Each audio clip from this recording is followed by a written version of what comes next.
আপনি, আমি, আমরা সবার প্রিয় হলাম, কিন্তু যিনি আমাদের রব ওনার প্রিয় হতে পারি নাই। তাহলে প্রিয় হলাম এই কার? কেউ আমাদেরকে পছন্দ করে না, কিন্তু রব বলে আমি তোকে পছন্দ করি। তাহলে আপনি অপ্রিয় হলেন কার? অপ্রিয় হলেন কার? আপনি সবার প্রিয়, কিন্তু রবের প্রিয় হতে পারেন নাই, এই প্রিয়র দাম নাই। আপনি সবার অপ্রিয়, রব আপনাকে ভালোবাসে, এটাই আপনার সবচেয়ে বড় পাওয়া। এই রবকে খুশি করা আমি কি বলেছি সবচাইতে সহজ।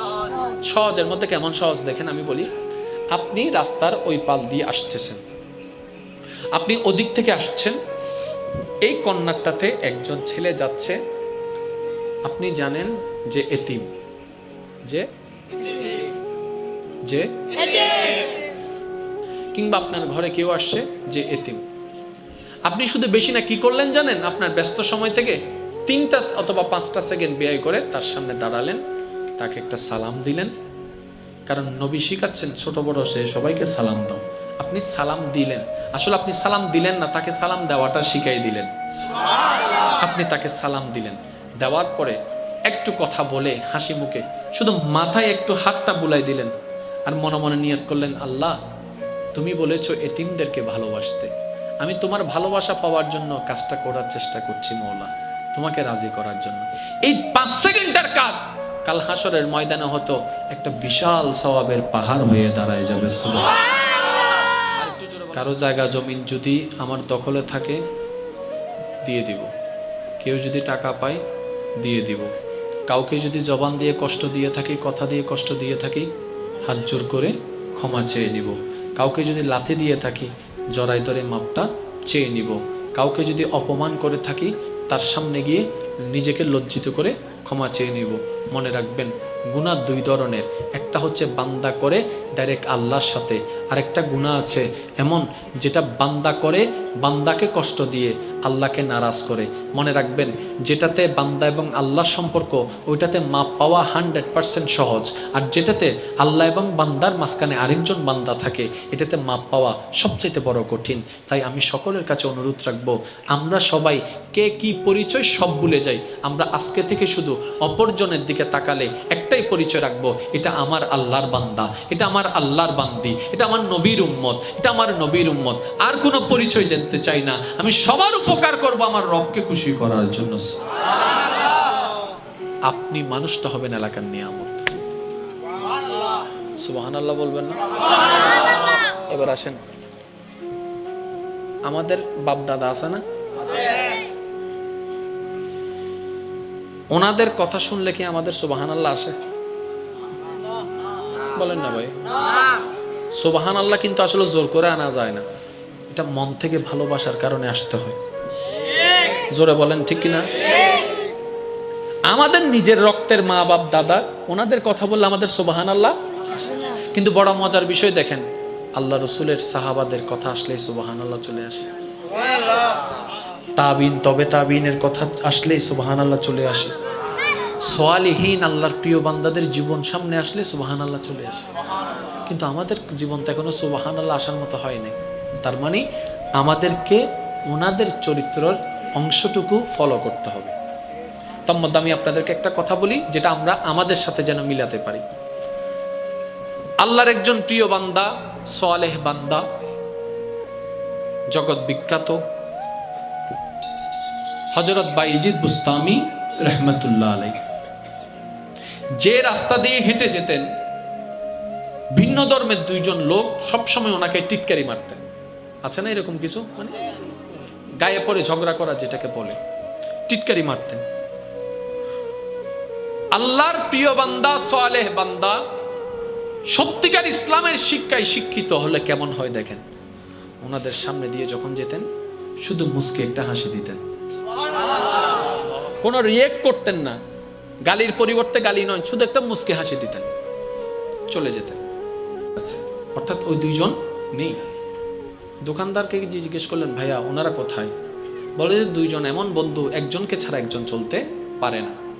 ওই 2 জনের মধ্যে একজন অসুস্থ হয়েছেন, তো সেজন্য ওনারা আসেনি। এইবার আল্লাহর মকবুল ওলি প্রিয় বান্দা, কেমন চরিত্রওয়ালা দেখেন, খোঁজ খবর নিতে নিতে ওই টিটকারি মান্যওয়ালা ব্যক্তির ঘর খুঁজে বের করে ওনার ওখানে চলে গেলেন। যাওয়ার পরে দেখে আশেপাশে এমন কেউ নেই যে ওনার সেবা করবে, সত্যিকার মুসলমানের চরিত্র। এইবার উনি ওই ব্যক্তির সেবা করতে লেগে গেলেন। আল্লাহু আকবার। মন বলে, বিবেক বলে, ভিতরের সেই নফস বলে কার সেবা করছো? তোমাকে না টিটকারি মারছে, সুযোগ আছে মারো, সুযোগ আছে মারো। ওনাদের কলবটা নফসের উপর বেশি শক্তিশালী হওয়ার কারণে নফসটাকে পরাজিত করে রবের খুশির কাজটাই করতে পেরেছে। সুবহানাল্লাহ। মন বলছে মারো, কলব বলে মারিও না, তোমার রবের বান্দা তো, তোমার রবের বান্দা তো। মন বলে এখনই সুযোগ, প্রতিশোধ নাও। মন বলে তোমার আল্লাহ তো ক্ষমাশীল, ক্ষমাকারীকে ভালোবাসে, তুমিও মাফ করে দাও, তুমিও মাফ করে দাও। সমস্ত কিছুকে বিসর্জন দিয়ে উনি সেবা করতে লাগলেন, সেবা করতে লাগলেন। এবার আপনার একটু কল্পনার জগতে ভাবতে থাকুন, এমন ব্যক্তি, নিরুপায় ব্যক্তি যদি এমন ব্যক্তি থেকে সাপোর্ট পায়, সেবা পায়, যাকে সে টিটকারি মারছে, যাকে সে আঘাত দিয়েছে, এমন ব্যক্তি যদি তার সেবা করে, এর চেয়ে বড় লজ্জার আর কিছু হতে পারে? এর চেয়ে বড় অপমানের আর কিছু হতে পারে? কিন্তু ওই যে বুক ফাটে তো মুখ ফাটে না, বলার মতো কিছু নেই। এদিকে সেবা নিতেই আছে, চোখ থেকে পানি ঝরঝর করতেই আছে। 3 দিন রাত দিন সেবা করলেন। সেবা করার পরে মোটামুটি সুস্থ হওয়ার পরে বাইজিদ বুস্তামি যখন প্রত্যাবর্তন করতে লাগলেন, চলে আসতে লাগলেন, তখন ওই ব্যক্তি বললেন, হুজুর এত অপমান করলাম, আপনার কি আমার প্রতি কোনো রাগ নাই, কোনো কষ্ট নাই? তখন উনি বললেন, আল্লাহর বান্দার প্রতি কি আল্লাহর বান্দার কোনো কষ্ট থাকতে পারে? আল্লাহর বান্দার প্রতি আল্লাহর বান্দার কি কোনো রাগ থাকতে পারে? আরে তুমিও 2 দিনের মেহমান, আমিও 2 দিনের মেহমান, আসছি দোয়া নিতে, বাস এটাই তো আমাদের জীবন। এই চরিত্রটা দেখে সে ব্যক্তি বলে, আপনার ধর্ম যদি আপনাকে এই শিক্ষা দেয়, আমি আজকে বলতে বাধ্য হলাম পৃথিবীর বুকে এর চাইতে শ্রেষ্ঠ ধর্ম হতে পারে না, যে ধর্মের মানুষগুলো এত সুন্দর চরিত্রের হয়েছে। আল্লাহ, নারে রিসালাত, নারে গাউসিয়া, পবিত্র উরুস মুবারক। উচ্চ আওয়াজে বলেন না সুবহানাল্লাহ। আজকে দেখেন মানুষ আমাদেরকে দেখলে, মাফ করবেন আমাকে কথাটা বলতে, আমি মাঝে মধ্যে যখন রাস্তা দিয়ে হাঁটি, কুকুর যখন তাকায় থাকে, আমার মন বলে আর কি, কেউ এটা ব্যক্তিগতভাবে নিবে না, এটা আমার মন বলে। আমার মাঝে মধ্যে মনে হয় কুত্তা আমাদেরকে দেখে হাসে আর বলে, ভাগ্যিস মানুষ হইনি। কুত্তা, আমার মন বলে, এটা আমি জানি না কারো হয় কিনা, কুত্তা আমাদের দিকে তাকায় বলে যে আল্লাহর কাছে শুকরিয়া যে মানুষ হইনি, কারণ তোদের মতো মানুষ হওয়ার চাইতে কুত্তা হওয়া অনেক ভালো। তোরা তো চুক উল্টাইতে 2 মিনিট করস না। আর আমি কুত্তারে দেখ, কখন একজন একটা বিস্কিট দিছিল, এখনো তার ঘর আমি চিনি। কখন একজন একবার পাউরুটি দিছিল, এখনো রাস্তায় দেখলে আমি তাকে ঘেউ ঘেউ করে স্বাগতম জানাই। আর তোদের মানুষ এত উপকার করলো, যতক্ষণ দিতে পারে বাবা বাবা বা দেওয়া বন্ধ হয়ে গেল, ডাইরেক্ট চোখ উল্টাই ফেলিস। তোদের মতো মানুষ না হওয়ায়, আমার কুত্তা হওয়াই অনেক ভালো। তার মানে কি, আমরা এখনো রব যেই মানুষকে সৃষ্টি করেছেন যেই লক্ষ্যে, আমরা এখনো কেউ সেটা হতে, সেটাই যদি হতে না পারি, জান্নাত কিভাবে আশা করি রে ভাই? সব বাদ দেন না, নবীর উম্মতের একটা স্ট্যান্ডার্ড লেভেল থাকা দরকার আছে। তো আচ্ছা, চোখটা বন্ধ করে বলেন তো, আপনার নবী আপনার সামনে আছেন, আপনি দাঁড়ায় আছেন, এবার আপনি নবী যদি আপনাকে বলে, সাই দেখি তুমি উম্মত হিসেবে 100-তে কত দিবা নিজেকে? আমি দিব না, তুমি তোমারটাকে দাও। দেখবেন 100-তে একও দেওয়া আসবে না, একও দেওয়া আসবে না। অথচ ঝগড়া করছি, অন্যকে ভুল প্রমাণ করছি, অন্যের দোষ ধরছি। আরে আমি নিজেই তো দোষের সমুদ্রে ডুবে আছি, অন্যের দোষ ধরার সাহস করি কিভাবে? শ্রদ্ধার সাথে একটা কথা বলি, আমরা 2 দিনের মেহমান, আসছি একা, যাব একা, কারো জন্য কেউ নয় এই পৃথিবীতে, কারো জন্য কেউ নয়। এটার বাস্তব একটা প্রমাণ আমাদের কাছ থেকে কিছুদিন আগে বিদায় নিয়েছে। এর চাইতে বাস্তব প্রমাণ আর হতে পারে না, কারো জন্য কেউ নয়। এই পৃথিবীতে টিকে থাকার জন্য আপনার যা দরকার, মনের কান দিয়ে শ্রবণ করবেন, আপনার এই পৃথিবীতে টিকে থাকার জন্য, সমস্ত পরিস্থিতি মোকাবেলা করার জন্য আপনার যা দরকার, আপনার রব আপনার ভিতরে সব পাওয়ার, সব ক্যাপাসিটি দান করে দিয়েছেন। অধৈর্য হওয়ার কারণে সেই নিয়ামত আমরা বুঝতে পারি না, ধরতে পারি না। আরে একটা সময় যে ছেলেটা 5 মিনিট রোদে দাঁড়ালে মাথা ঘুরায় পড়ে যেত, দাঁড়াতে পারতো না, আজকে এরকম হাজার ছেলে দেখেন আমার প্রবাসের মধ্যে ভাইরা দিন রাত কষ্ট করে করে 10 তলা বিল্ডিং এর মধ্যে কাজ করে যাচ্ছে, ঘন্টার পর ঘন্টা, ঘন্টার পর ঘন্টা। কিরে ভাই তুমি পারলা কিভাবে? বলে যে সয়ে গেছে। বাস আমরা এতটুকুই বলি। নয় নয়, ওই সবার ক্ষমতাটা আল্লাহ আগে থেকে দিয়েই পাঠিয়ে দিয়েছেন। সুবহানাল্লাহ। প্রকাশিত হয়েছে পরে। তাই আমি বলি আপনার জন্য আপনি একাই যথেষ্ট। আপনার রব আছে বান্দা হিসেবে আপনার জন্য, উম্মত হিসেবে আপনার নবী আছে আপনার জন্য।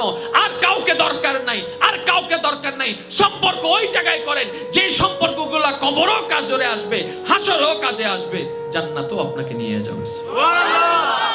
কিসের এই মায়া, কিসের এই মমতা? ভালোবাসার জন্য জান দিয়ে দিতে পারছি। যদি আজরাইল এসে বলে ঠিক আছে তোকে নিব না তোকে নিব, তখন বলবো যে ওনারে নেন, আমি না কিছুদিন থাকি। এই ভালোবাসার দরকার। হ্যাঁ, দুনিয়াতে চলার জন্য যতটুকু মায়ার দরকার মায়া দিবেন, ভালোবাসা দেবেন, ভালোবাসা দিবেন। বর্ষা করব শুধুমাত্র আল্লাহ। আর একটু জোরে বলতে হবে আল্লাহ। আমি সবার উদ্দেশ্য বলছি, বর্ষা করব শুধু আল্লাহ। কারো উপরে নয়, সন্তানের উপরও নয়, স্ত্রীর উপরও নয়, স্বামীর উপরও নয়। এটা দুনিয়াতে চলার জন্য যতটুকু দরকার এতটুকু মনে রাখবেন। বিশ্বাস করাটা মনুষ্যত্বের অলংকার,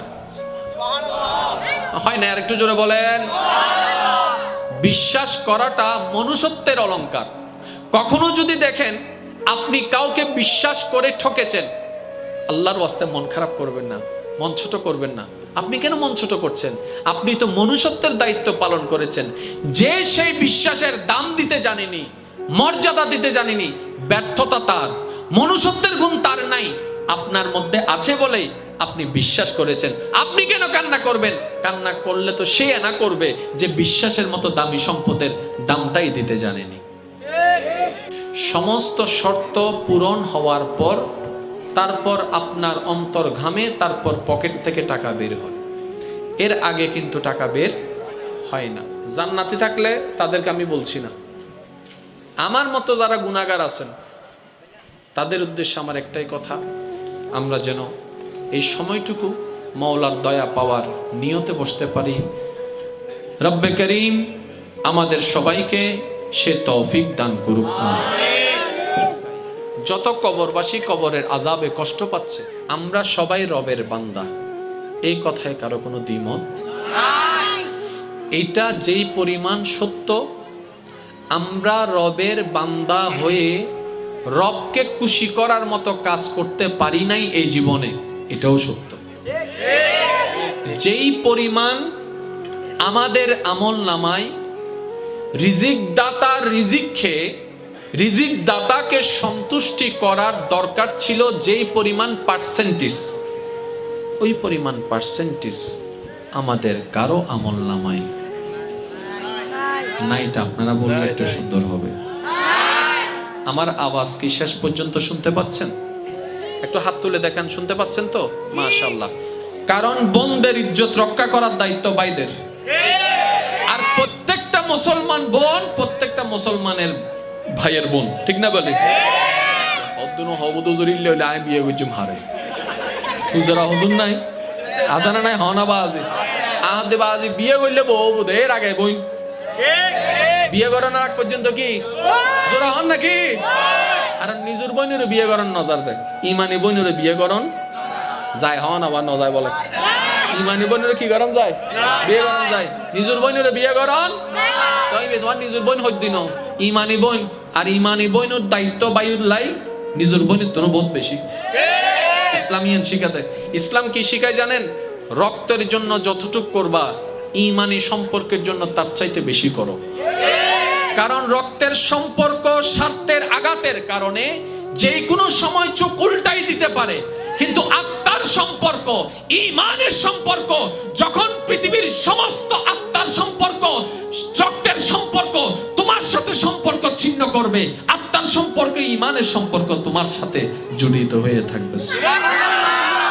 সেজন্য আপনারা একটু বোঝার চেষ্টা করবেন, যেই পরিমাণ আল্লাহ আমাদেরকে দয়া করেছেন, করছেন, সেই পরিমাণ আল্লাহর খুশির জন্য আমরা আজ পর্যন্ত কেউ কিচ্ছু করতে পারি, আমি পারি নাই।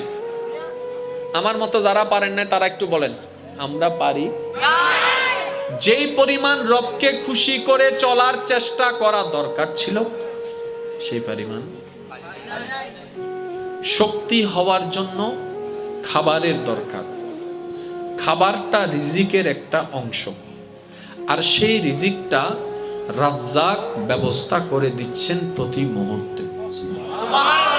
তাহলে রাজ্জাকের দেওয়া রিজিক নিয়ে খাওয়ার মাধ্যমে শরীরে রক্ত বানালাম, ক্যালসিয়াম বানালাম, শক্তি বানালাম, প্রোটিন বানালাম, যা যা দরকার গুড হেলথের জন্য সবকিছু রবের দেওয়া নিয়ামত থেকে খেয়ে আবার সেই শক্তি সঞ্চারণ করে, শক্তি অর্জন করে রবের বিপক্ষের কাজগুলাই আমরা বেশি করে থাকি। রব যেটা হ্যাঁ বলে সেটাই আমরা না শব্দ দিয়ে বাস্তবায়ন করি। রব যেটাকে না বলেছে কেমন জানি সেটার মধ্যে আমাদের ইন্টারেস্ট জিনিসটা বেশি, আকর্ষণ জিনিসটা বেশি। টোটাল হিসাবটা দাঁড়ালে দেখা যায় আমাদের জীবন দাতা আল্লাহ, হায়াত দাতা আল্লাহ, সময় দাতা আল্লাহ, জমিন দাতা আল্লাহ, থাকার ঘর আল্লাহ দিয়েছেন, থাকার জমিন আল্লাহ দিয়েছেন, নিঃশ্বাসের জন্য অক্সিজেন আল্লাহ দিয়েছেন, খাবারের জন্য রিজিক আল্লাহ দিয়েছেন, দেহের শক্তি আল্লাহ দিয়েছেন, দেখার চোখ আল্লাহ দিয়েছেন, ধরার হাত আল্লাহ দিয়েছেন, চলার পা আল্লাহ দিয়েছেন। সব কটামো আল্লাহর দেওয়া দান, কিন্তু আল্লাহর জন্য ব্যবহার না করে আমরা আল্লাহর বিপক্ষে কাজটা বেশি করে সওয়াবের চাইতে গুনাহ অর্জন বেশি করেছি। টোটাল হিসাবটা যদি একটু টান দিয়ে দেখি, চোখটা বন্ধ করে তর্ক বিতর্ককে এক সাইডে রেখে আমরা সবাই এক একজন বড় সাজাপ্রাপ্ত আসামি, বড় সাজাপ্রাপ্ত আসামি, এক একজন বড় মারাত্মক সাজাপ্রাপ্ত আসামি হয়ে আছি। এবার সেই বুঝটা যদি আমাদের বুঝে আসে, ভুলটা যদি চোখে পড়ে, মনটা যদি একবার ঘেমে যায়, অন্তরটা যদি একটু অনুশোচনার চাদরের মধ্যে ঢেকে যায়, মনটা যদি একবার ঘেমে যায়, বিবেক যদি একবার জাগ্রত হয়, বিবেক যদি একবার জাগ্রত হয়, এবার অনুশোচনার মন নিয়ে বান্দা যখন বলে মওলা তোমার জমিনে থেকে তোমার দেওয়া হায়াত দিয়ে তোমার বিরুদ্ধচারণ করে শয়তানকে খুশি করে হাজার গুনাহ করেছি মওলা, এত অপরাধ করেছি, হয়তো পাহাড়টা সেই গুনার সামনে ছোট্ট হয়ে যাবে, এত গুনাহ করেছি মওলা, সাগরটাও যেন এইটার সামনে অনেক ছোট্ট দেখা যাবে মওলা, আমি তো নিরুপায়। রব্বে করিম বলে বান্দারে তুই গুনাহ করলো তো আমার বান্দা, তুই পাপ করলো তো আমার বান্দা, তুই অপরাধ করলো তো আমার বান্দা, লা তাকনাতু মির রাহমাতিল্লাহ, বান্দারে মাফ থেকে নিরাশ হতে পারবি, আমি আল্লাহর রহমত থেকে তোকে নিরাশ হতে দিব না। এটা আমাদের রহমান, এটা আমাদের আল্লাহ। আমি প্রায় সময় একটা কথা বলি, আমরা আল্লাহকে নামে চিনেছি, বোঝার চেষ্টা কখনো করি না। আমাকে একটু আওয়াজ দিয়ে সহযোগিতা করতে হবে যদি আপনাদের কষ্ট না হয়, পারবেন?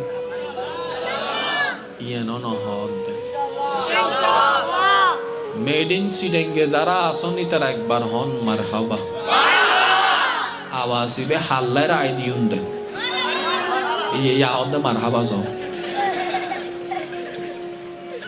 আওয়াজটা দিয়েন, তাইলে আমি বুঝতে পারবো আপনাদের রিসিপশনটা কেমন হচ্ছে। নাহলে আমার বলাটা ব্যর্থ তো। আর আমি সময় নষ্ট করা পছন্দ করি না। যেমন আজকে টাইম দিয়েছি 11:30 ইনশাল্লাহ আসবো, 11:30টার আগে এসে উপস্থিত হয়েছে। কোন একটা মাহফিলে মনে করেন আমি অদম অযোগ্যের নাম দেখলেন, কিন্তু আমি আসি নাই, আমার উপস্থিতি হয় নাই, মনে রাখবেন ওই মাহফিলে আমি দাওয়াত নিই নাই। কিভাবে? আমি যদি কোথাও দাওয়াত নিই কিংবা ওয়াদা করি, আমি সর্বাত্মক চেষ্টা করি উপস্থিত হওয়ার জন্য, আলহামদুলিল্লাহ। এখন কিছু বিশেষ কারণ হয় যেটা আপনাদেরকে হয়তো আমরা বলতে পারি না, বাহির থেকে কিছু চাপ কিংবা বিভিন্ন কোনো প্রবলেম কিংবা ব্যক্তিগত প্রবলেম, মানুষের সুবিধা অসুবিধা থাকতে পারে। কখনো যদি দেখেন আমার নাম আছে কিন্তু আমি আসি নাই, যদি মাহফিল আমি দাওয়াত নিয়ে থাকি, তাহলে আমি এখানে দুইটা পদ্ধতি অ্যাপ্লাই করি। একটা হচ্ছে মোবাইল কলের মাধ্যমে লাউড স্পিকার দিয়ে আমি কথা বলবো, আর না হয় ভিডিও কল এসে আমি কথা বলবো। অর্থাৎ আমি দাওয়াত নিয়েছি কিন্তু কোনো কারণে আসতে পারিনি, সেটা আমি জানাই দিই। কিন্তু কোথাও যদি দেখেন আমার নাম আছে কিন্তু আমি আসিনি, তাহলে বুঝে নিবেন দয়া করে আমার ডায়েরিতে ওই মাহফিলটা ওঠা হয়নি। এতটুকু ক্লিয়ার হয়েছে আলহামদুলিল্লাহ। কারণ আমার আব্বা হুজুর, আমার হুজুর যার কথা বলেছেন আমার আব্বা হুজুর 2006 সালে আমাকে একটা আদেশ করেছেন, বলে যে বাবা, তোমার বাবা কখনো ওয়াদা মিস করেনি, তুমি আমার সন্তান, আমিও আশা করব আমার ছেলে যেন কখনো ওয়াদা মিস না করে। যাকে যেই টাইম দিবা সেই টাইমের মধ্যে ওয়াদা রক্ষা করার চেষ্টা করবা। এই ভাইদেরকে জিজ্ঞেস করেন, ওনারা যে কোনো মাহফিলে, আমার মাহফিলে অ্যাটেন্ড করেছে, ইনশাল্লাহ আমি যে টাইম দিয়েছি, একটা আপনারা বলেন না আমার টাইম কখনো আলহামদুলিল্লাহ বেশি 19-20 আগে হয়েছে, ইনশাল্লাহ পরে। আপনাদের কাছে দোয়া চাই আমি যেন আমার আব্বা হুজুরের এই আদেশটুকু পালন করে মরণ পর্যন্ত চলতে পারি, সে তৌফিক যেন আল্লাহ দান করেন। আমার কারণে এই পর্যন্ত কোনো মাহফিল কমিটি লাঞ্ছিত হয়েছে কিংবা কষ্ট পেয়েছে এমন ঘটনা এই পর্যন্ত ঘটেনি, আল্লাহ যেন নাও ঘটাক, আমিন। কষ্ট দিচ্ছি মনে হয় আপনাদেরকে? তাহলে আমরা এমন রহমানের বান্দা যিনি ক্ষমা করতে প্রস্তুত, ব্যর্থতা আমাদের এত নিম্ন পর্যায়ে চলে গেলে আমরা ক্ষমা চাইতে জানি না, ক্ষমা চাওয়ার জন্য প্রস্তুতি হতে পারলাম। একটু বুঝবেন জিনিসটা। পৃথিবীর সবচাইতে একটা প্রিয় শব্দ কি বলেন তো? শব্দ হচ্ছে আমাদের পৃথিবীতে মা। পৃথিবীতে সবচাইতে একটা বহুল ব্যবহৃত একটা বাক্য বলেন তো কোনটা? I am sorry. সবচাইতে বেশি ব্যবহার হয় কোনটা?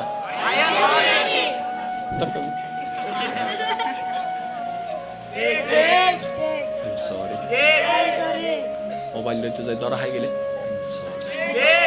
মানে এনি হাউ আমাদের জীবন আই এম সরি শব্দটা একটু বেশি, সরি অথবা আই এম সরি। তাহলে সরি কখন বলা হয়? যখন ভুল করা হয়। সরি কখন বলা হয়? যখন দুঃখ দেওয়া হয়। সরি কখন বলা হয়? যখন অন্যায় করা হয়।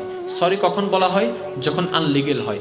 তাইলে এক গবেষণায় দেখা গেল পৃথিবীর সবচাইতে ব্যবহৃত বাক্যটা যদি হয় আই এম সরি, আর সেটার পিছনে কারণটা যদি হয় অন্যকে কষ্ট দেওয়া, অন্যকে দুঃখ দেওয়া, অন্যের সাথে অন্যায় করা, অবিচার করা, তার মানে আমাদের জীবনটাই যদি একটু গবেষণা করি, আই এম সরি সংখ্যা যেহেতু বেশি, তার মানে আমরা আমাদের জীবনের বেশিরভাগ সময় মানুষকে কষ্ট দিয়ে কাটাই, হয়তো এমনে না হয় এমনে। কারোর জন্য কান্না করার দরকার কান্না হবে শুধু কার জন্য? আর একটু জোরে বলেন না কার জন্য? আর একটু জোরে বলেন কার জন্য? দুনিয়ার জন্য কানলে মন শক্ত হয়, মনে রাখবেন। দুনিয়ার জন্য কানলে, অনেক আমাদের মা বোনেরা আছে কান্না করে মন হালকা করে, আসলে হালকা হয় কিন্তু এটা সাময়িক, ওই ভারটা কিন্তু থেকে যায়। ওনার মনে হয় কি একটু রিল্যাক্স হয়েছি, না, দুনিয়ার জন্য একটু ভেবে দেখবেন এটা। দুনিয়ার জন্য আমরা যত কাঁদি মন তত শক্ত হয়, রবের জন্য যত কাঁদতে পারবো মন তত নরম হয়। আল্লাহ আমাদের সবাইকে এই বুঝ নিয়ে চলার তৌফিক দান করুন, রমজানের নাজ নিয়ামত অর্জন করার তৌফিক দান করুন। মুসিবতে না পাই যদি, মুসিবতে না পাই যদি, করুণা তোমার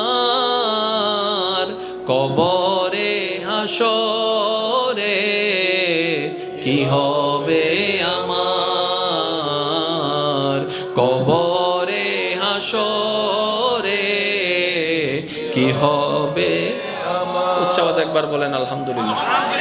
শেষ কথায় আমি বিদায় নিচ্ছি। এখানে যারা আছেন এক একজনের অন্তরে আল্লাহর এক এক প্রিয় বান্দার স্থান বেশি আছে, সবারটা কিন্তু এক না। আমি আবার বলছি, একটু বুঝে নেন। আল্লাহর প্রিয় বান্দার ভিতরে কোন প্রিয় বান্দার প্রতি আপনার মনটা বেশি ঘামে, আপনার কার প্রতি বেশি ভালোবাসা ট্রাস্ট কাজ করে, ওনার জীবনীটা একটু পড়ে দেখবেন। বাস আপনার জীবনীটাকে ওনার জীবনীর মতো বানায় ফেলেন। উনি অভাব অবস্থায় কি করেছেন ওইখান থেকে শিখে আপনার জীবনে পেস্ট করেন। উনি শত্রুর সাথে কিভাবে ব্যবহার করেছে ওইখান থেকে শিখে আপনার উপর পেস্ট করেন। বাস ওইখান থেকে কফি, এখান থেকে পেস্ট, মাঝখানে থাকবে রবের সন্তুষ্টির চাওয়া। আপনার জীবনটা সুন্দর হয়ে যাবে, আপনি মানুষের মতো মানুষ হয়ে যাবেন। জানেন, আপনার মরণ খবরটা শুনে মাইক দিয়ে আর কাউকে ডেকে আনতে হবে না, এমন মানুষের উচ্চক বীর হবে জায়গাও দেওয়া যাবে না। আর সবাই ভাববে কিরে, সে তো দুনিয়ার একজন সামান্য রিক্সাওয়ালা ছিল, একটা দোকানদার ছিল, এতগুলা মানুষ। তখন একজন পিছন থেকে হয়তো বলবে তার চরিত্রটাই আজকে এতগুলা মানুষ সমাগম করেছে। কেমন চরিত্র? বলে যে বেশি কিছু না, সে যাকে দেখতো শুধু সালাম দিত। আর একটু জোরে বলেন। একটা সপ্তাহ কাজ করেন, এক সপ্তাহ আপনি শুধু নিজেকে পরিবর্তন করার চেষ্টা করেন, দেখবেন আপনি যে অন্তরে শান্তিটা পাবেন, এই এত জন্মে আপনি সেই শান্তিটা পান নাই। শান্তি আছে আমাদের চতুর্পাশে, আমরা শান্তি খুঁজে নিতে পারি না। আমরা শান্তি খুঁজি কক্সবাজারে, আমরা শান্তি খুঁজার জন্য চলে যাই বান্দরবনে। তা আমি বললাম ভাইয়া কোথায় যাচ্ছেন? বলে যে একটু রিল্যাক্স টাইম পার করার জন্য যাচ্ছি। কোথায়? বলে যে কক্সবাজারে। সারা জীবন থেকে যেতে পারবেন? বলে যে না, এটা তো সম্ভব না, আর সারা জীবন থাকলে সেটাও বিরক্ত হয়ে যাবে। তো সেই জায়গায় কেন যাচ্ছেন যেখানে আপনি শান্তি গেলেই পাবেন? এমনভাবে নিজেকে তৈরি করুন, আপনি যেখানে বসে থাকবেন সেটাই শান্তির হয়ে যাবে। আপনি যার সাথে বসবেন তার মন শান্তির হয়ে যাবে। একজন ভারাক্রান্ত হৃদয়ওয়ালা আপনার সাথে এসে দেখা করে আপনার মুস্কি হেসে দেখে তার মনটাও খুশি হয়ে যাবে। এটা না বাহাদুরি? যদি কক্সবাজার যাইলে মন শান্তি হয়, বারবার দম ভরে দূর দূর দূর দূর দূর দূর দরকার। আর বেশি মন খারাপ থাকলে একটা কাজ করবেন, যাই নামাজটা বিষয়ে সিজদায় পড়ে থাকবেন, কিচ্ছু বলার দরকার নেই, শুধু চোখটা বন্ধ করে পড়ে থাকবেন। দেখবেন যত সেকেন্ডের কাটা সামনে যাবে মন তত প্রশান্তি হতে থাকবে। আর তখনই আপনি বুঝতে পারবেন আসলে আপনার মনের শান্তিটা কোন জায়গায় ছিল, এতদিন কোথায় খুঁজেছেন। হ্যাঁ, পৃথিবীর যার সাথে লিগেল সম্পর্ক, আমরা লিগেল সম্পর্ক বজায় রাখবো, অটুট সম্পর্ক বান্দা হিসেবে রবের সাথে রাখবো, উম্মত হিসেবে নবীর সাথে রাখবো। আল্লাহ আমাদের সবাইকে তৌফিক দান করুন। ব্যস্ততা যতই হোক নামাজ ছাড়া যাবে না। জোরে বলেন না, নামাজ ছাড়া যাবে না। কারণ কাজ একদিন পিছনে পড়ে থাকবে, নামাজটাই আমার সাথী হয়ে যাবে, ঠিক না? তো এই রমজান আসছে, আল্লাহর রহমতে আগামীকালকে হয়তো আমাদের এই তারাবি শুরু হয়ে যেতে পারে। তো তারাবি ইনশাল্লাহ পড়বেন তো? নাকি ঝগড়া করবেন শুধু? না, তর্ক অনেক হয়েছে, আর না। এবার নিজেকে একটু আলোকিত করার চেষ্টা করি, চলুন, পারা যাবে ইনশাআল্লাহ। সেহরিতে আল্লাহ যদি তৌফিক দেয়, মাস্ট বি খেজুর রাখবেন, খেজুর খাবেন। কালো জিরা অন্তত 7 দানা খাওয়ার চেষ্টা করবেন। ইফতারিতে প্রথমে যেন আমরা পানি কিংবা শরবত না খাই, প্রথমে আমরা যেন খেজুর খাই। সুন্নতে সুন্নত আদায় হয়ে যাবে, শরীরের যে একটা ক্লান্তি সেটাও নিমিশেই চলে যাবে।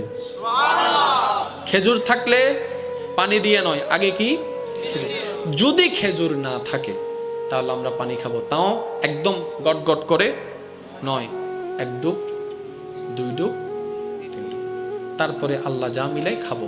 কিন্তু আমরা যেন ওই অস্বাস্থ্যকর খাবার বাদ দিয়ে স্বাস্থ্যকর খাবার, অল্প ফল ফ্রুট যা আছে আমরা এগুলা খাবো। এমনভাবে খাওয়ার দরকার নাই যেভাবে খেলে শরীরটা জিম মেরে আসে, ক্লান্ত হয়ে যায়, নামাজ পড়ার আগ্রহ না থাকে, সেটা যেন আমরা না করি। আর হদুন আছে তো আজান দনার মার মানে নে হাজুর গো দিয়ের দূর হাতে বাদ হন্ড দেখ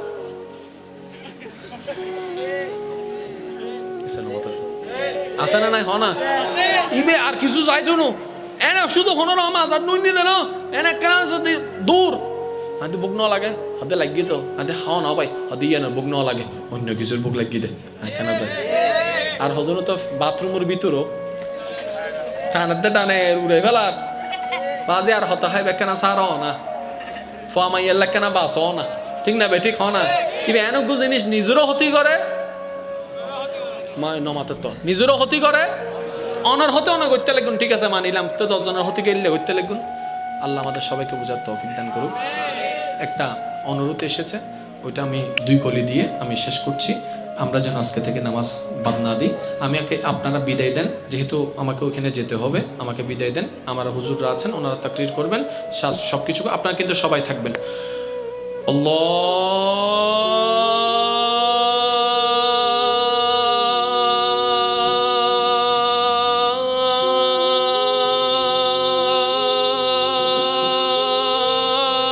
আকবার,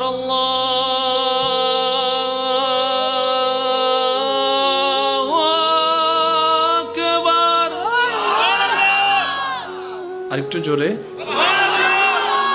আল্লাহু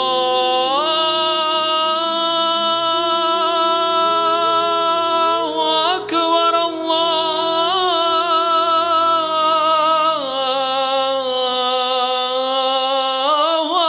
আকবার।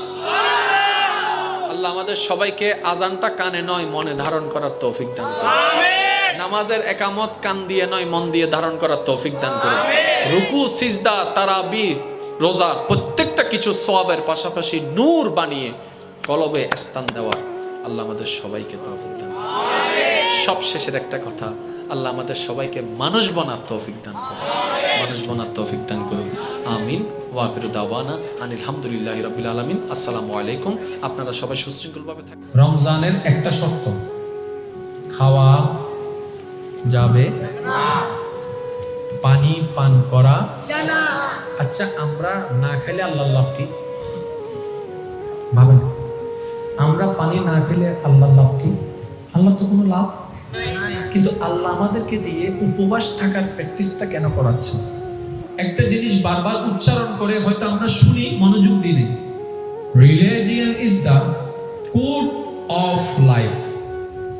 মানব জীবনের 24টা ঘন্টা কিভাবে প্রত্যেকটি কাজ করলে দুনিয়ার জন্য ভালো, আপন রবের কাছেও খুশি হওয়া যায়, আপন রবকেও খুশি করা যায়, নেকিও পাওয়া যায়, ওই পদ্ধতি যেটা শিখাই দেয় ওটার নাম হচ্ছে ধর্ম। অর্থাৎ অমানুষ থেকে কিভাবে মানুষ হবেন আপনাকে যে সাজেশনটাই শিখাই দিবে এটার নাম ধর্ম। সুবহানাল্লাহ। ধর্ম মানে কি? অমানুষ থেকে মানুষ। আরেকটু জোরে বলেন, ধর্ম মানে অমানুষ থেকে মানুষ হওয়া। অমানুষ থেকে মানুষ হওয়ার মাধ্যম সেই, এটার নাম হচ্ছে ধর্ম। কিন্তু সেটাকে আমরা একটা ওই নিয়মের মধ্যে নিয়ে এসেছি। মনে রাখবেন, নামাজ ইসলাম নয়, ইসলামের অংশ। বুঝবেন জিনিসটা, একটু বুঝবেন।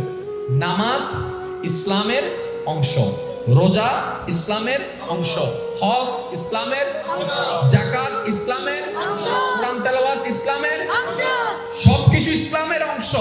টোটাল সবকিছু মিলে ইসলাম। সেজন্য ওই বুঝটা না থাকার কারণে নামাজ না পড়লে গুনাহ হয়, সেটা আমাদের সবার বুঝ আছে। কিন্তু জবান দিয়ে কাউকে কষ্ট দিলে সেই যা গুনাহ হয় এটার বুঝ আমাদের কাছে নাই। আর একটু জোরে বলেন না। সামর্থ্য থাকার পরও হজ করতে না গেলে গুনাহ হবে, সবার মাথায় বসা আছে।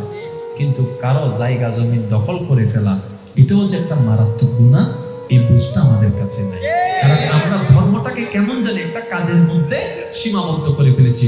মনে রাখবেন, সত্যিকার মুসলমানকে যে সত্যিকার মানুষ হতে পেরেছে সেই সত্যিকার মুসলমান হতে পেরেছে। যে মানুষ হতে পারে নাই সে মুসলমান হতে পারে। এবার আসেন কোরআন। রব্বে করিম বলছেন, আমি জানি আপনারা অনেকে আমার কথায় বিরক্ত হচ্ছেন কিংবা কষ্ট পাচ্ছেন। ভাইয়ারা, দিন শেষে কিন্তু আপনাকেই মানতে হবে যেটা সত্য সেটা। আমি যে বলছি এটাই সত্য তা নয়। আমার বলাটা আমি কিন্তু আপনার বিবেকের উপর ছেড়ে দিয়েছি, গ্রহণ করা না করা আপনার ব্যাপার। আমি কি বুঝাতে পারলাম? একটা আওয়াজ দেন না কেন রে ভাই? ফিসুর গুণ হলো বিরক্ত হই না হলো না। ফিসুর গুণের উত্তর তুই কে ধরো ভাই? এখন আত্মীয়স্বজন আছে না।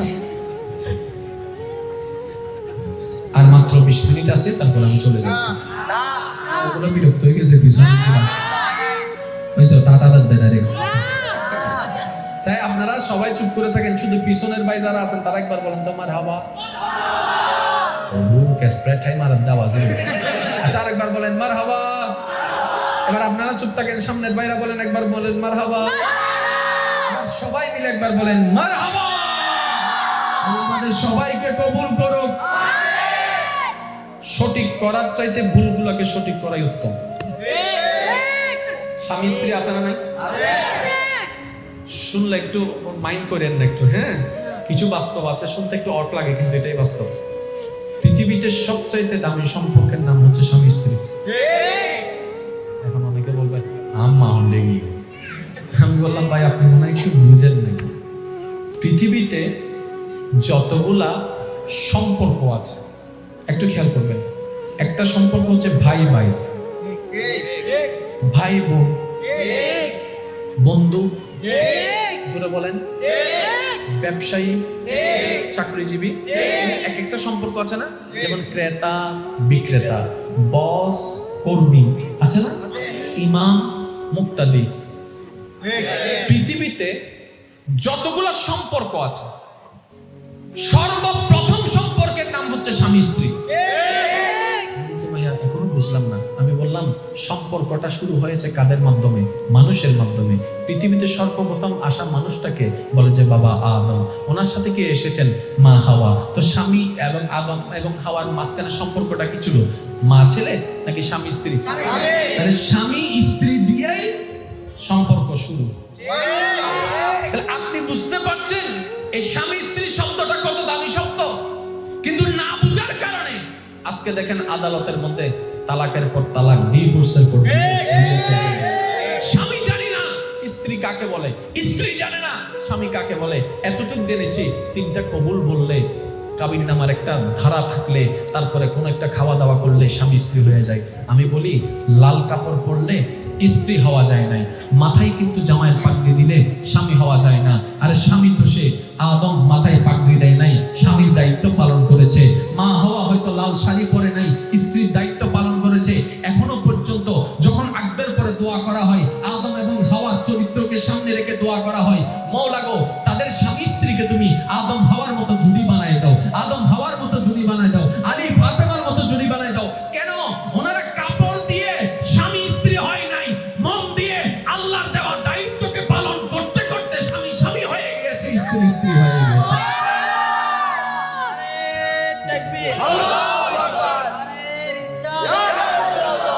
ইবেন তুন শরম আছে, আরাত তুন নাই দেখ সহানাইয়া আরো জোর হনা, ঠিক না বেটি? ইবেন তুন কেন শরম আছে? সবত পানি চলে এসে আরাত তুন নাই দে, শরমই না। আরাত তুন বেডি কই আদে বলতা কি সব দে হদে না দেওয়ালি বে সাইড দিতে তুমি কেন সস তুইয়া অন্যর ঘরে সাইডা লাগবে নি, তোমার বন্ধা আর দেইবে অন্য জনের লাগবে সব। ইয়া যাতে তোর হাসা খবর আইছি দেখি ওই তোর হবু বউর অন্য জন স্যার কি হলি দি জহন দুরি জনা করি তার কলাস সাইড ধরি রহব দে আর বউর গিলে সব দে হবু বউর গিলে সব দে তিন হাত দে আর দেন সাইয়ে I am sorry. And no sorry এসিনা জোরমান and no sorry এসিনা ইয়া এন্ডে জাদনি বাহারবো উইতের বউ অনর বউ হন্ডে ইদের এলাকা অনে অন্যর বউরে ইজ্জত রক্ষা করন, আল্লাহ অনর বউর ইজ্জত রক্ষা করিব। অনে অন্যর বউর ইজ্জত সম্মান রক্ষা করন, আল্লাহ অনর বউর ইজ্জত সম্মান রক্ষা করবে। হদুনে ফেম করে না বা আল্লাহ আর কেন এই অমদিন আদা হাই ফেমারা বেশি করে করিবেন বাও না ফেমারা বেশি করে করি আমি বলতে উগ্র করে কি হবো দোষদ করো তাহদি তার হাতে ভাইয়ে বুদ্ধি তৈলে হতা কেউ না হয় আমাদের নিজের টাকা পুরান মাইতো চালিয়ে করিস আদি এত বুঝিলাম আমাদের কে হওয়া বুঝছস আদি এনে লিস্টি দাস দেখার ও আর লিস্টি করলে বনর হবো টোটাল হবো মাতা বিশ্ব মনা হবো বিশ্ব ফেম করা শেষ। এবার ইতে চিন্তা করতে কি হতো না বিয়ে গুজুম দে ফেরেশ সব গুজিতে কুজোরা নেই বিয়ে করিব দেখি এবার 200 সাইয়ের উগ্র বিয়ে করছি 3 মাস বাদ উনার দে ইতের বউয়ে বেশি না 2200 নো মাতে কা বউ হবো 2200 ইতে হতে কি রে আয় হবো ইবে তা তুন দুসুরিয়া কি রে না হস কাগে তুই হইলে না দাই তো খাইলাম তার সাক্কা মারি দিবেন লাই এবার আল্লাহ ডাক দি হারে বোকা বানাতে ইতিলে বানাইবি উইতেল মারে বানাবি আরে কি বোকা বানাই তারে বিনে তুই তোর খাম তবে কি নাই জানি আর অন্য বান্দার হতি গুজ্জুস কিন্তু তোর হতি হই একটা লেখার কথা আছে যে অন্যলাই গর্ত করে মাতনা বাজে যে অন্যলাই গর্ত করে এবার আজিয়াতুন ফেক বালাগরি করো তোমার বউ অন্য করিলে মানিবে না এসে মাতনা বাজে। আমার যুবতী ভাই বোনদেরকে বলবো বিবাহ জীবনের একটা চরম সিদ্ধান্ত, মারাত্মক সিদ্ধান্ত। আবেগ দিয়ে এই সিদ্ধান্ত নেবেন না। আপনি খুশি মনে রবের উপর ছেড়ে দেন, দেখবেন আপনার কল্পনার চাইতো পারফেক্টলি ভাবে আপনার রব আপনার জীবন সঙ্গীর ব্যবস্থা করে দেবেন। দেখেন না, আমাদের দাদি নানিদের সংসার কিন্তু তেমন ভাঙে নাই, নাতিদের সংসার যেভাবে ভাঙতেছে ওনারা আল্লাহর উপর ছেড়ে দিয়েছেন, আল্লাহ সেভাবে ব্যবস্থা করে দিয়েছেন। আমাদের দাদা নানারা একজনের সাথে 40-50 বছর 60 বছর কাটাই ফেলছে, ডিভোর্সের প্রয়োজন হয় না। আজকে 5-10 বছর যেতে পারে না, ডিভোর্স। প্রবলেমটা কোথায়? আমরা রবের উপর সিদ্ধান্তের উপরে আমরা সন্তুষ্ট না থেকে নিজে প্ল্যানিং করি। আর আপনারা তো জানেন আমাদের প্ল্যানিং কি মারাত্মক ভুল থাকে, যার কারণে আমি অনুরোধ জানাবো আল্লাহর উপর ছেড়ে দেন। ব্যবস্থা করে দিবেন কে? শান্তির ব্যবস্থা করে দিবেন কে? সুখে রাখার ব্যবস্থা করে দিবেন কে? কোন আল্লাহ? যিনি ইন্নাল্লাহা আলা কুল্লি শাইইন কাদির। বলে করে বলেন সুবহানাল্লাহ। রমজানের একটা শর্ত, খাওয়া যাবে না, পানি পান করা যাবে না। আচ্ছা, আমরা না খেলে আল্লাহর লাভ কি? ভাবেন, আমরা পানি না খেলে আল্লাহর লাভ কি? আল্লাহ তো কোনো লাভ নাই। কিন্তু আল্লাহ আমাদেরকে দিয়ে উপবাস থাকার প্র্যাকটিসটা কেন করাচ্ছে? শুনুন, এই মানব দেহের ভিতরে কয়েকটা স্টেশন আছে, তার মধ্যে একটা স্টেশনকে আমরা সবাই চিনি, যেটার নাম কলব, অন্তর। আর সেই কলবটা হচ্ছে এমন একটি স্থান প্রত্যেকটা মানবের, যেটার সাথে আপন রবের সাথে সরাসরি সম্পর্ক, কানেকশন আছে। এবার আপনারা আমরা জানি এই মানব দেহটাকে জাহান্নামে নেওয়ার জন্য শয়তান নিরলস পরিশ্রম করে যাচ্ছে। তো শয়তান তো ডাইরেক্ট ঢুকতে পারে না, রাজত্ব করতে পারে না।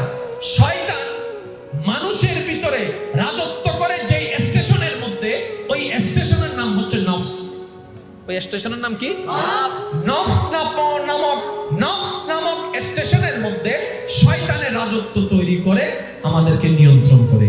যতই আমরা তার নিয়ন্ত্রণে চলে যাই, ততই আমরা রবের রহমত থেকে দূরে সরে যাই। যতই রবের রহমত থেকে দূরে সরে যাই, ততই আমরা জাহান্নামের কাছে চলে যাই।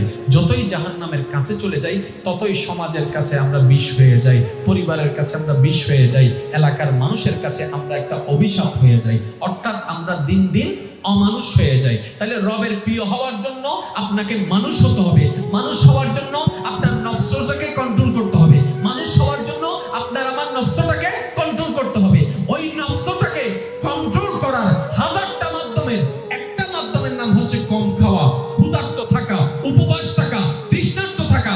তাই রব্বে কারীম আমাদেরকে ফরজ করে দেওয়ার মাধ্যমে রমজানের একটা নিয়ম করে দিয়েছেন। ও আমার বান্দা, 12টি মাসের মধ্যে একটি মাস তোমরা এত থেকে এত সময় পর্যন্ত খানা খেও না, পানি পান করো না, এটা করো না, ওইটা করো না, পাপ কাজ করো না। কারণ যতই আমরা পাপ করি, নফস তত শক্তিশালী হয়। যত নফস শক্তিশালী হয়, তত শয়তানের রাজত্ব বেড়ে যায়। সেজন্য ওই শয়তানের নফসটাকে দুর্বল করার জন্য আমাদেরকে কিছু কাজ বাদ দিতে হয়। ওই কাজগুলোকে বাদ দেওয়ার নামকে বলা হয় সংযম। ওই সংযমকে বলা হয় রোজা। অর্থাৎ মূল প্ল্যানিংটা হচ্ছে রমজানের শয়তানকে দুর্বল করা, নফসটাকে দুর্বল করে কলবটাকে সজাগ করা। এই কনসেপ্টটা একটু মাথায় রাখবেন। রোজা মানে নফসকে দুর্বল করা, কলবটাকে সজাগ করা। আমাদের দেহে শক্তির জন্য খাবারের দরকার আছে। একটু জোরে বলেন না, আছে না নাই? কারণ এই খাবার থেকে রক্ত হয়, এই খাবার থেকে ক্যালসিয়াম হয়। আমরা বোকামি কোন জায়গায় করি জানেন? নবী রাহমাতুল্লিল আলামিন আমাদেরকে বলছেন পেটেরকে 3 ভাগ করো। 1 ভাগ খাবার, 1 ভাগ পানি, 1 ভাগ নিঃশ্বাসের জন্য খালি রাখো। পেটকে কয় ভাগের সিস্টেম করে দিয়েছে? 1 ভাগ খাবার, 1 ভাগ পানি, 1 ভাগ নিঃশ্বাসের জন্য খালি রাখো। কিন্তু আমরা এমন অনেকে আছি, এভাবে খাই, নিঃশ্বাসও নিতে পারি না। এবার দেহের শক্তির জন্য খাবারের দরকার আছে না নাই?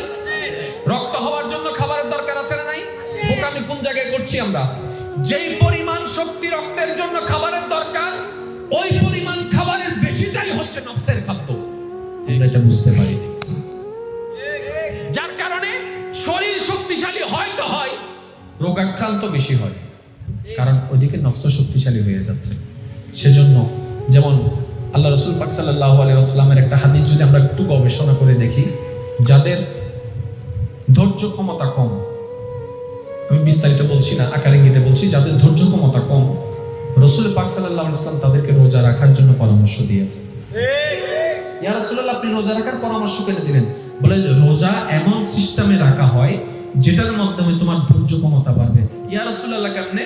বলে যে অধৈর্য জিনিসটা আসে শয়তান থেকে, আর যখন তুমি রোজা রাখবা শয়তানের পাওয়ার আস্তে আস্তে তোমার দেহের রাজ্য থেকে কমতে থাকবে, ধৈর্য অটোমেটিক বাড়তে থাকবে। সুবহানাল্লাহ। বাস্তব প্রমাণ আসেন, একটা মাস আসলে আমরা ঝগড়া কম করি। আমি বলবো না নামটা, আপনারা বলেন, আরেকটু জোরে বলেন।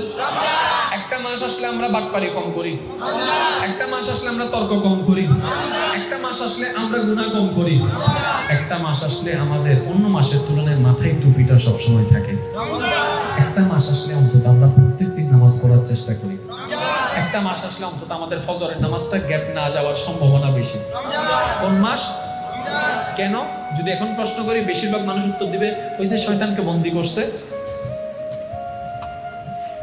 এক নাম্বার শয়তানকে বন্দী করা, দ্বিতীয় নম্বর আপনার আমার দেহে যে শয়তানের পাওয়ারটা আসে, স্টেশনটা আছে, সুইচটা আছে, ওই পাওয়ারটা আস্তে আস্তে দুর্বল হয়ে যায়।